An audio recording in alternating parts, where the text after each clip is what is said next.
Bonjour à tous et à toutes, c'est Léa du podcast Papille. Très récemment, j'ai reçu Pierre Chirac, le chef pâtissier du restaurant doublement étoilé La Seine, et voici l'entremet qu'il m'a inspiré. Parce que la crème brûlée est un de ses desserts phares, j'ai voulu un peu la reprendre pour composer mon dessert. Donc cet entremet se compose d'une mousse au chocolat, d'un crémeux à la vanille torréfié, d'un caramel coulant et enfin d'un biscuit aux amandes. Et j'espère que la recette vous plaira, c'est parti!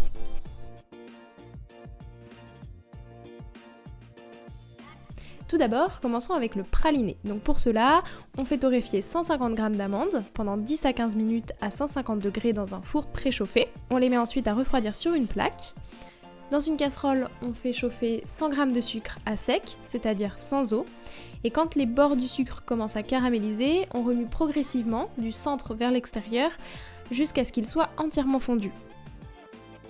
On ajoute ensuite les amandes torréfiées et on les enrobe bien de caramel.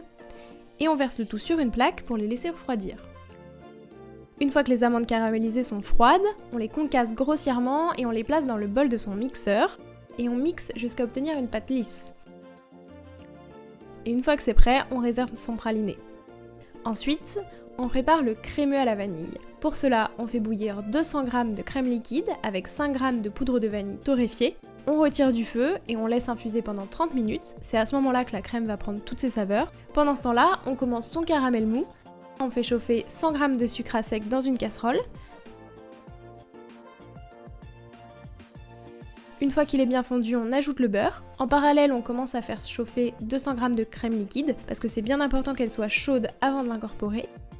Puis donc on ajoute cette crème tiède à la préparation du caramel et on fait chauffer quelques minutes. Hors du feu, on ajoute 1 g de fleur de sel, on le verse dans un récipient froid et on mixe à l'aide d'un mixeur plongeant pour que le caramel soit bien dense. Enfin, on le verse dans le moule et on le place 2 heures au congélateur pour qu'il durcisse. On continue le crémeux, donc pour ça on fait ramollir une feuille de gélatine dans le bol d'eau froide. Ensuite, dans le bol de votre robot, vous faites blanchir 25 g de sucre avec 35 g de jaune d'œuf. Pendant ce temps-là, on porte à nouveau la crème et la vanille à ébullition. On en verse la moitié sur la préparation chaude, sur les jaunes et le sucre, tout en continuant de battre.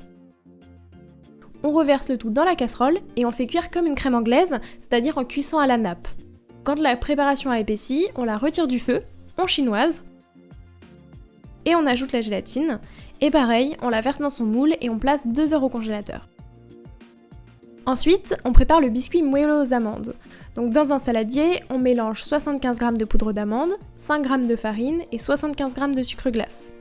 On ajoute 70 g d'œufs et 20 g de jaune. On mélange le tout au fouet jusqu'à ce que la préparation soit bien homogène. Ensuite, on ajoute la crème et l'extrait de vanille. Et on verse dans un moule et on fait cuire à 170 degrés pendant 15 minutes. Enfin, pour la mousse au chocolat, dans le bol de son robot, on fait blanchir 50 g de jaune d'œuf avec 30 g de sucre. On fait bouillir 160 g de lait et on en verse la moitié sur les jaunes et le sucre. On reverse le tout dans la casserole et à nouveau, on cuit en cuisson à la nappe. Une fois que la crème a épaissi, on la verse sur le chocolat que vous avez préalablement fondu et on mélange bien. On mixe au mixeur plongeant pour obtenir une préparation bien lisse et on laisse refroidir. Quand cette crème est à peu près à 40 degrés, on bat la crème liquide en chantilly sans trop la monter et on l'incorpore à la préparation au chocolat.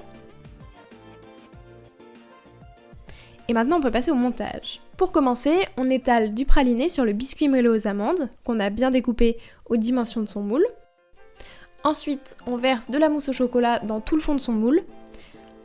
On ajoute le disque de crémeux à la vanille, on recouvre de mousse au chocolat, on place le disque de caramel, on ajoute encore de la mousse au chocolat et on termine en déposant le biscuit.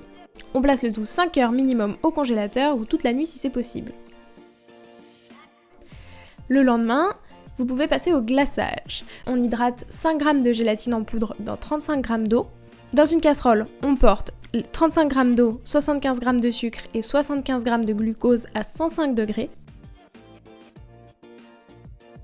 On verse la préparation sur 50 g de lait sucré.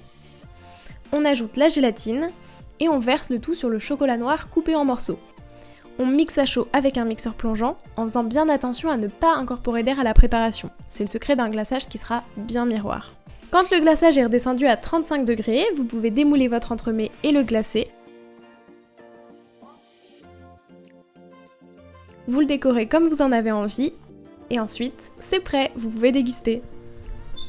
À la dégustation, on retrouve bien le côté gourmand, et ça c'est permis vraiment grâce au caramel. Et d'avoir torréfié la vanille, ça apporte vraiment un plus, parce qu'elle avait beaucoup plus de saveur, et c'était délicieux.